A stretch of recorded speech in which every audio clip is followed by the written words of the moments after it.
महाराजा कुरु का जन्म। कुरु वंश के प्रथम पुरुष का नाम कुरु था। कुरु बड़े प्रतापी और बड़े तेजस्वी थे। अति प्राचीन काल में हस्तिनापुर में एक प्रतापी राजा राज्य करता था। उस राजा का नाम श्रवण था। वह सूर्य के समान तेजवान था और प्रजा का बड़ा पालन करता था। स्वयं कष्ट उठा लेता था, पर प्राण देकर भी प्रजा के कष्टों को दूर करता था। श्रवण सूर्य देव का अनन्य भक्त था। वह प्रतिदिन बड़ी ही श्रद्धा के साथ सूर्य देव की उपासना किया करता था। जब तक सूर्य देव की उपासना नहीं कर लेता था, जल का एक घूंट भी कंठ के नीचे नहीं उतारता था। एक दिन श्रवण एक पर्वत पर आखेट के लिए गया। जब वह हाथ में धनुष बाण लेकर पर्वत के ऊपर आखेट के लिए भ्रमण कर रहा था, तो उसे एक अति सुंदर युवती दिखाई पड़ी। वह युवती सुंदरता के सांचे में ढली हुई थी। उसे प्रत्येक अंग को विधाता ने बड़ी ही रुचि के साथ सवार कर बनाया था। श्रवण ने आज तक ऐसी स्त्री देखने की कौन कल्पना भी नहीं की थी। श्रवण स्त्री पर आकर्षित हो गया। सब कुछ भूलकर अपने आप को उस पर निछावर कर दिया। वह उसके पास जाकर तृषित नेत्रों से उसकी ओर देखता हुआ बोला, तनवंगी, तुम कौन हो? तुम देवी हो, गंधर्व हो या किन्नर हो? तुम्हें देखकर मेरा चित्त संचल हो उठा। तुम मेरे साथ गंधर्व विवाह करके सुखोपभोग करो। पर युवती ने श्रवण की बातों का कुछ भी उत्तर नहीं दिया। वह कुछ क्षणों तक श्रवण की ओर देखती रही, फिर अद्वितीय हो गई। युवती के अदृश्य हो जाने पर श्रवण अत्यधिक आकुल हो गया। वह धनुष बाण फेंक कर उन्मत्तों की भांति विलाप करने लगा। सुंदरी, तुम कहाँ चली गई? जिस प्रकार सूर्य के बिना कमल मुरझा जाता है और जिस प्रकार पानी के बिना पौधा सूख जाता है, उसी प्रकार तुम्हारे बिना मैं जीवित नहीं रह सकता। तुम्हारे सौंदर्य ने मेरे मन को चुरा लिया है। तुम प्रकट होकर मुझे बताओ कि तुम कौन हो और मैं तुम्हें किस प्रकार पा सकता हूँ। युवती पुनः प्रकट हुई। वह श्रवण की ओर देखती हुई बोली, राजन, मैं स्वयं आप पर मुग्ध हूँ, पर मैं अपने पिता की आज्ञा के वश में हूँ। मैं सूर्यदेव की छोटी पुत्री हूँ। मेरा नाम तप्ती है। जब तक मेरे पिता आज्ञा नहीं देंगे, मैं आपके साथ विवाह नहीं कर सकती।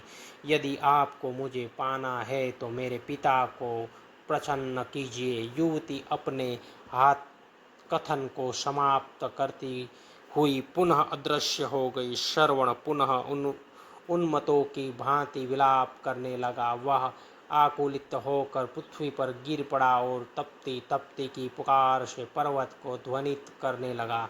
श्रवण तप्ती को पुकारते पुकारते धरती पर गिर पड़ा और बेहोश हो गया। जब उसे होश आया तो पुनः तप्ती याद आ गई और याद आया उसका कथन, यदि मुझे पाना चाहते हैं तो मेरे पिता सूर्यदेव को प्रसन्न कीजिए। उनकी आज्ञा के बिना मैं आपसे विवाह नहीं कर सकती। श्रवण की रगों में विद्युत की तरंग सी दौड़ उठी। वह मन ही मन सोचता रहा, वह तप्ती को पाने के लिए सूर्यदेव की आराधना करेगा। उन्हें प्रसन्न करने में सब कुछ भूल जाएगा। श्रवण सूर्य देव की आराधना करने लगा। धीरे धीरे सालों बीत गए।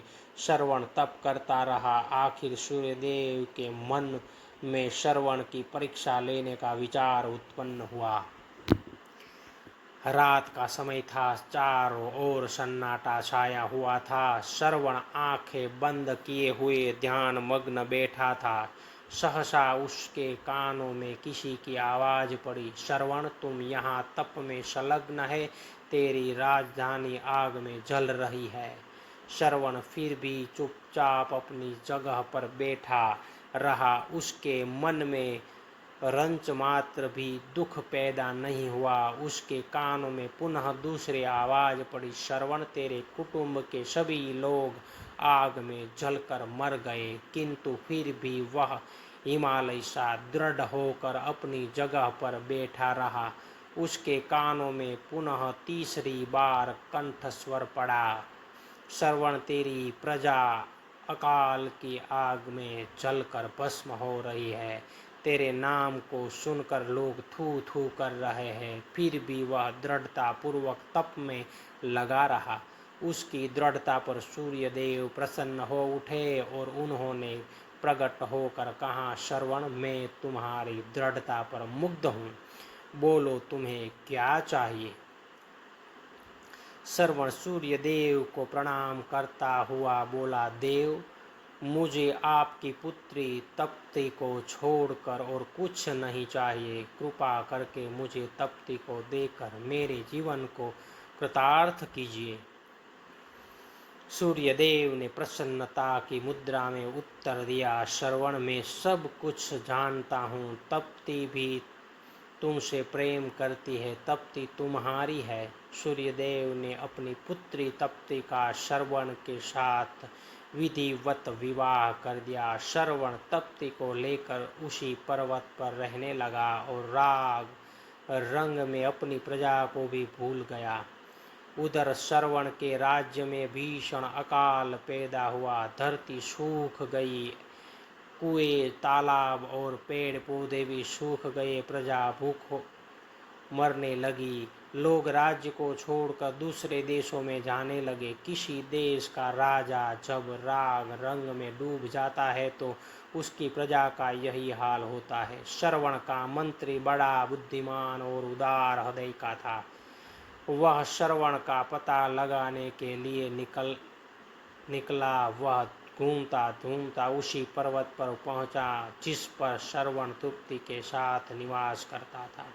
श्रवण के साथ तृप्ति को देखकर बुद्धिमान मंत्री समझ गया कि उसका राजा स्त्री के सौंदर्य जाल में फंसा हुआ है। मंत्री ने बड़ी ही बुद्धिमानी के साथ काम किया।